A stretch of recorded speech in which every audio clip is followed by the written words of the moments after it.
Hey guys, welcome to Okinawa RV. This is our new Happy1 Plus, and we're going to be going through basically a video of exactly how we give our rentals to our customers. So first off, we're going to go into our office over here. When you arrive at the Okinawa RV office, you're going to be given a form that you're going to fill out, and it has all of your contact information on there. And as well, we are also going to take a photo of your ID. So have that ready. So next what we're gonna do is we're gonna walk around the vehicle and make sure that there is no damage on it. We're gonna start on this side of the vehicle and we're just gonna look around the entire outside, starting from this side over here. Let's make sure everything's all good. As you can see, right here is obviously the cabin door. And then we're gonna move over here. Right here is the water. And this is to refill the water. So this is our refilling water canister. And we keep this inside of the RV. So when you're all out of water, then you're gonna use this to refill the tank inside. You just unlock it like this with the green key, which is labeled.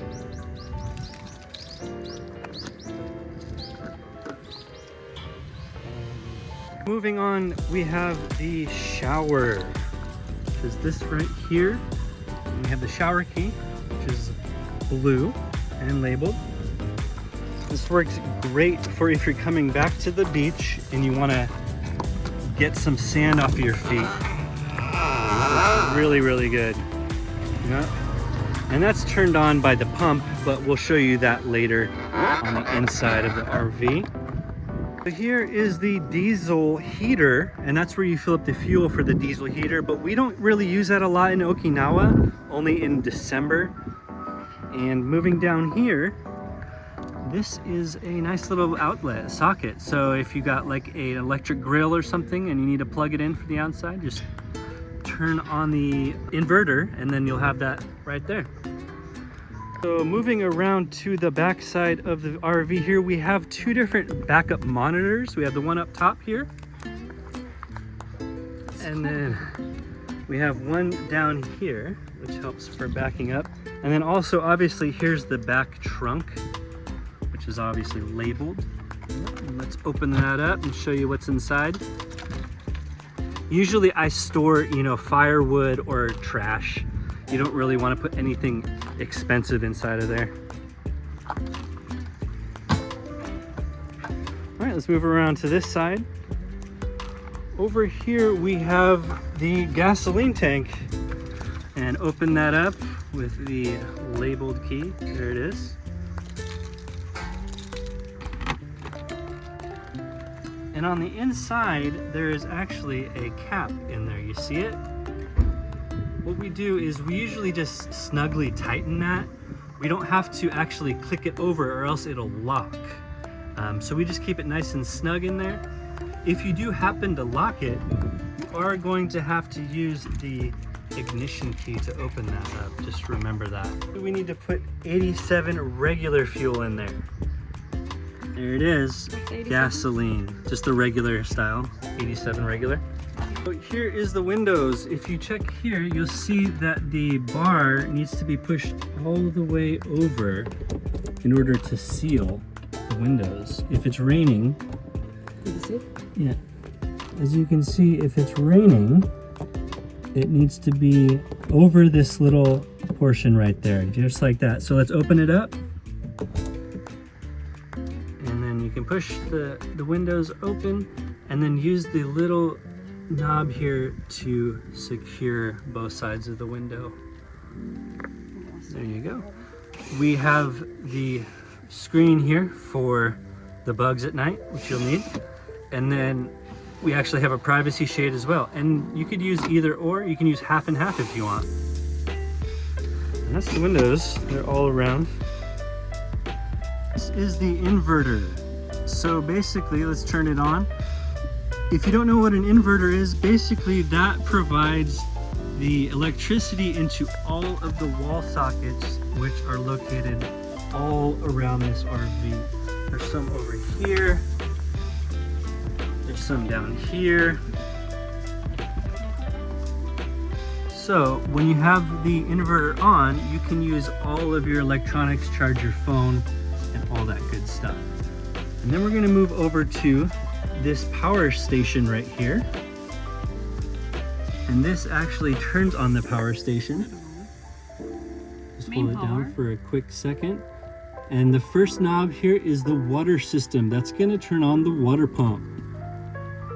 So the water pump actuates the sink. Also, it turns on the shower, which we already showed you guys outside. So this is where the fresh water is, down in here. And remember, outside of the RV, we can fill it up. The gray water, if you're familiar with RVs, gray water is from the sink only. The gray water is actually outside of the vehicle, and don't worry about that. Okinawa RV takes care of the gray water for you when you return the vehicle. Let's move on now to this next button, which is the awning. Now the awning is a very important item with us here at Okinawa RV because we don't use the awnings here, ladies and gentlemen. The awnings are actually one of the only items on the RV that is prone to breakage. And we keep the awning remote up here. However, we do use, see the bottom light on there? This bottom button will actuate the awning light. So if you have the awning on, you press that bottom light button and your whole campsite light will light up. But please don't use the awning because it's very easy to break and it costs a lot of money. We don't want you guys to have that expenditure. Moving on, we're gonna go to the next one, which is the ceiling fan, which is awesome in this RV.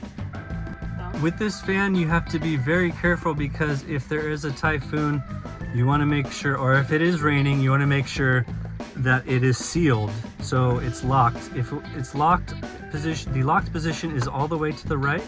You just pull down and you open it up by twisting the knob. That'll open the top. There you go. And then you just press the button over here to power on. And you can change it from reversing the air in or pushing the air out. Correct, in or out. So that is very clutch in the summertime. Yep. As we said, make sure that you close this, or else if it rains like it does all of a sudden in Okinawa, it's closed and you're not going to flood the RV with water. Okay, moving on. We have the light button, which is this one right here. And that basically turns on these little LED lights all the way across the top, which is really cool. Kind of sets the mood at night. And the outside light, boom, there you go. This is a little outside light, which is located right here. It really lights up the campsite at nighttime. Next we have the TV button, which is right there. You gotta make sure the inverter is on for the TV. The remotes are stored right up here at the top. And we got two remotes. One of them is to turn on the TV, which is this one. And then the other one is to change the channel, so it's Japanese TV. So you can turn it on. You can also hook up an HDMI computer to it and tether it to your phone, and then you can watch YouTube.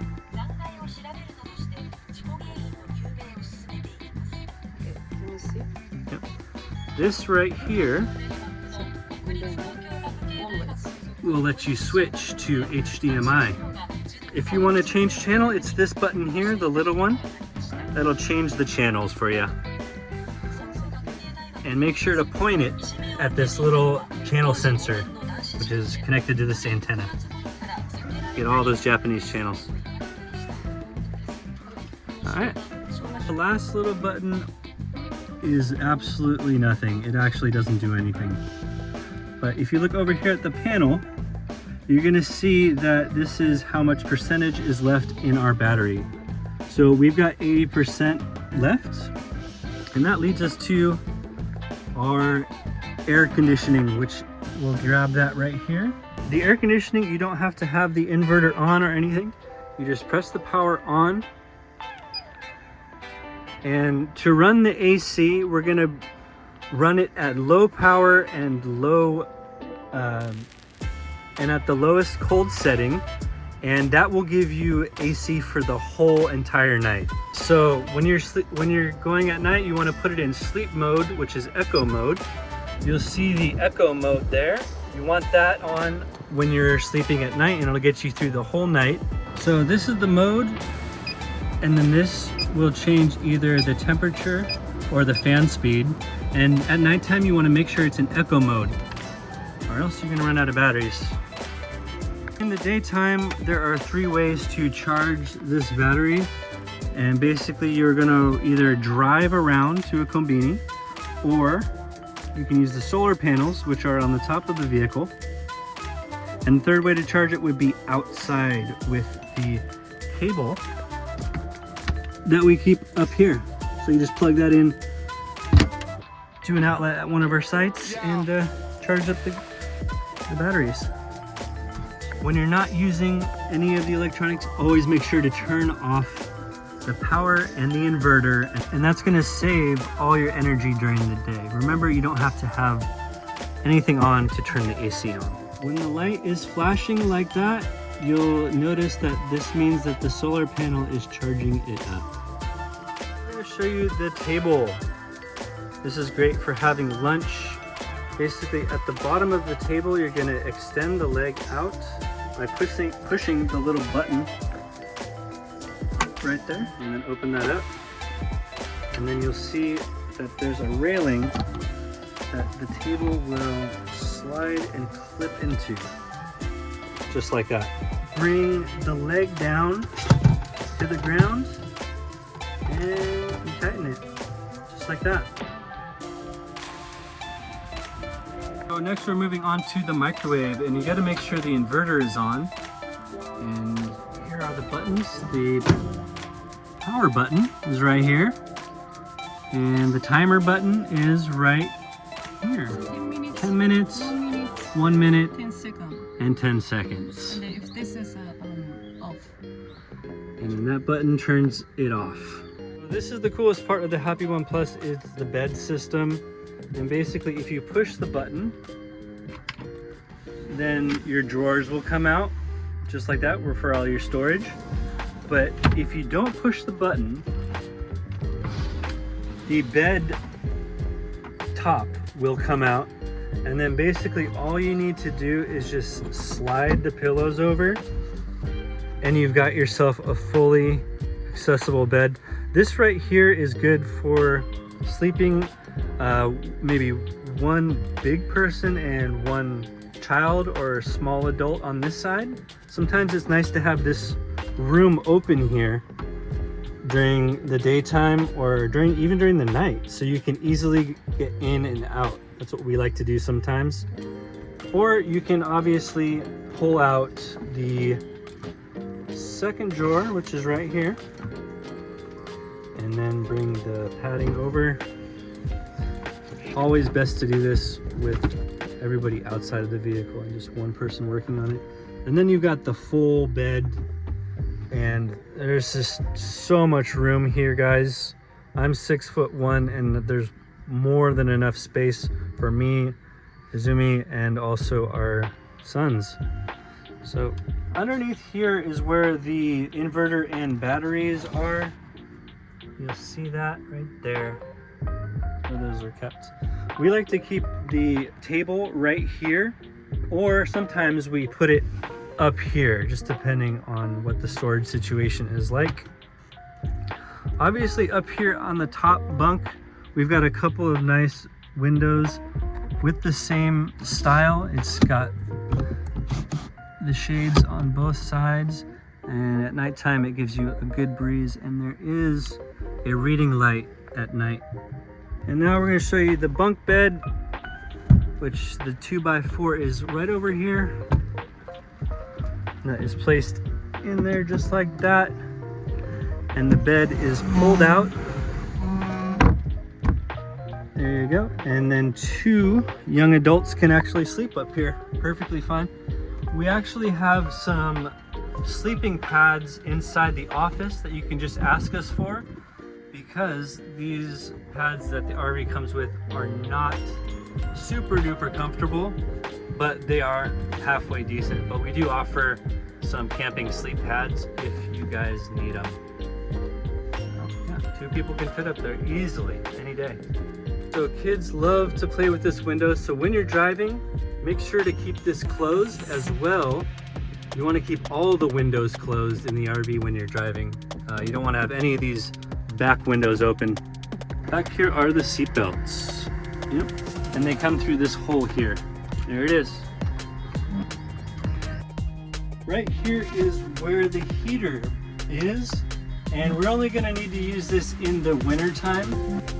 Okay, now we're in the front cabin of the Happy1 Plus. What you gotta do is put your foot on the brake and press the start button. That'll set the ignition for the car. And now we're gonna move forward to our display. So for our display, what you wanna do is hotspot your phone. You can go into your phone, you can turn on your personal hotspot, and when you do that, you're going to go into the settings, you go to network, which is at the very top, and you're going to turn on the network. You're going to find your phone on here. Once you find your phone on there, it'll show on your phone that it's connecting, and then you can go ahead and go onto YouTube or any of the other apps that are on here, like such as Google Maps or anything else. They can watch videos and even connect this video screen to the video screen in the rear of the cabin. Down here is actually a button that can manually turn off the screen or turn on the screen. Let's say the whole car was turned off. You can turn on the screen by pressing that little button right there, even with the engine off. All right, so next we're gonna show you a little bit about the Bluetooth. So you're gonna go into your phone here and turn on your Bluetooth, obviously. And then you're going to go into the Bluetooth application here. In the settings, go into Bluetooth. Then you're going to find the car Bluetooth name, which is going to show up in your phone, car BT. Touch that, and immediately a number is going to pop up and you're going to pair it. And now you're fully paired with Bluetooth, and you can allow access and then go back to the main screen here on here, and you're going to go to the Bluetooth music, and now you're all set to listen to your MP3s while you're driving. Down here is the 4-wheel drive button, and it will automatically engage if you're in auto 4-wheel drive. Just keep a look out at your dashboard, because it will say 4-wheel drive and it will say 2-wheel drive right there. You want to make sure that you're not driving around local streets in 4-wheel drive, because that will mess up the vehicle. Right here is a little hard to see, but this is the rear view mirror, and it's an electronic video rear view mirror. So when you put it in reverse, you're gonna see everything behind you here, and also you're gonna see everything behind you right here on the dash. You can change the view of this, and you can also view the front. And this is also going to be recording while you guys drive. And then one other thing we like to mention about this RV or any of our RVs is the height. It's 2.5 meters high. So no going through drive-throughs or going into underground parking lots. And also look out for low-hanging branches. One other thing, if it's windy outside, I don't know if you've ever driven a larger vehicle, but the wind will kind of pick up off of the sides of these things. So keep 2 hands on the wheel at all times, no looking at your phone, because the wind can kind of toss this guy around a little bit. It's not obviously not going to flip it over, but 2 hands on the wheel at all times. And then one last thing, this car is a little bit heavier than most cars on the road, so the stopping radius is a little bit slower. So in the States we usually say keep 2 car lengths, but with this one 4 car lengths, just so you can get a good stop in there if you need to in an emergency. And that's about it, guys. In this case, we would give you guys the keys and we would send you off on your way and have a great adventure. RV.